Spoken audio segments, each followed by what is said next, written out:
Saudara, firman Tuhan bilang, jika engkau menjadikan hidupmu, di dalam hidupmu kebenaran jadi barisan depanmu, maka kemuliaan Tuhan itu akan mengejar dan mengikuti engkau.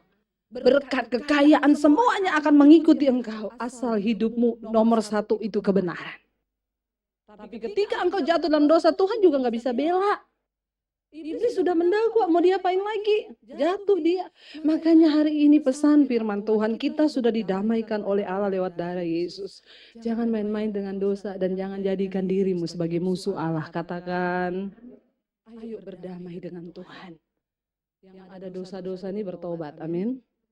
Sekali lagi saya ingetin, suami istri, HP jangan dipasang password, amin.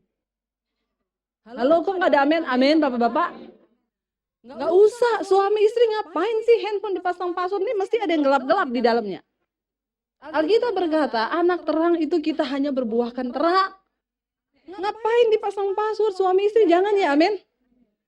Itu ada sesuatu banget tuh, kalau ada password tuh berarti sesuatu banget. Satu kali ada suami istri, berantem terus karena suaminya marah karena istri ini selalu cek handphonenya. Akhirnya mereka berembuk. Gini deh, supaya kita nggak berantem terus, kita berembuk deh. Apa yang bikin kita bisa nggak berantem ya? Ya udah, kita bikin kesepakatan. Suaminya bilang, saya punya satu permintaan saja sama kamu. Mulai sekarang jangan sentuh handphone saya. Saya akan pasang password dan kamu nggak bisa maksa saya untuk buka, dan jangan pegang handphone saya. Istrinya ngomong, oke. Kalau kamu, saya permintaannya satu, jangan pernah buka laci lemari saya. Akhirnya sudah istrinya udah tahu nggak buka handphone, pasti juga dia selingkuh kayak biasanya. Satu saat suaminya penasaran, istri ini kok nggak boleh ya buka laci lemarinya, ada apa sih? Kalau saya kan udah pasti karena saya selingkuh.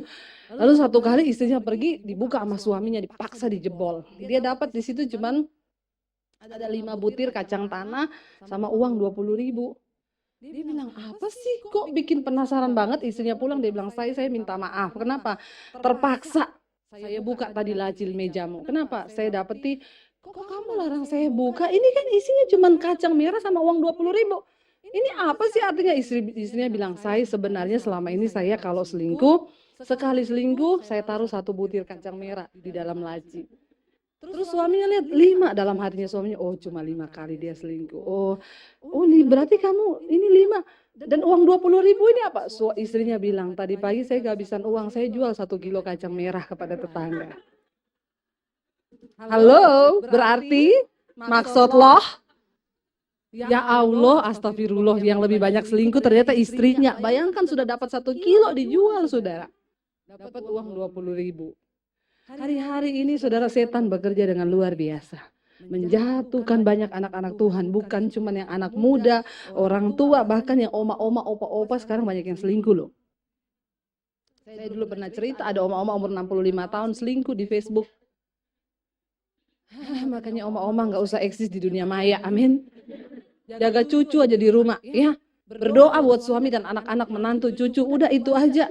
Ya, oma-oma pada eksis di dunia maya, nggak tahan kena cobaan, akhirnya selingkuh loh. Umur 65 tahun ketemu mantan pacarnya di SMA. Selingkuh, dan bukan hanya di Facebook, mereka booking hotel, melakukan kenajisan. Lihat setan punya cara kerja. Ngeri nggak? Ngeri kan saudara? Oma itu telepon saya, ibu saya jatuh. Saya bilang, oma jatuh di kamar mandi, kepleset. Bukan, jatuhnya lain. Jatuh apa? Selingkuh. Astagfirullah, subhanallah. Oma. Ya udah tua juga masih selingkuh. Hati-hati loh ya saudara, kita perlu berdoa. Jangan menjadikan diri kita musuh Allah setelah kita diperdamaikan dengan Yesus oleh darahnya. Saya selalu bilang, iblis tidak pernah takut dengan orang yang rajin ke gereja. Iblis nggak pernah takut ketika kita terlibat dalam mimbar sebagai pelayan Tuhan. Iblis nggak pernah takut ketika Anda berdiri sebagai pengerja, asyir, penerima tamu dan lain sebagainya. Iblis nggak pernah takut saya diundang khotbah kemana-mana. Iblis nggak takut. Satu hal yang iblis takuti, ketika kita sama-sama berusaha untuk hidup dalam kekudusan dan melakukan firman. Ayo kita bikin iblis gemetar dalam hidup kita.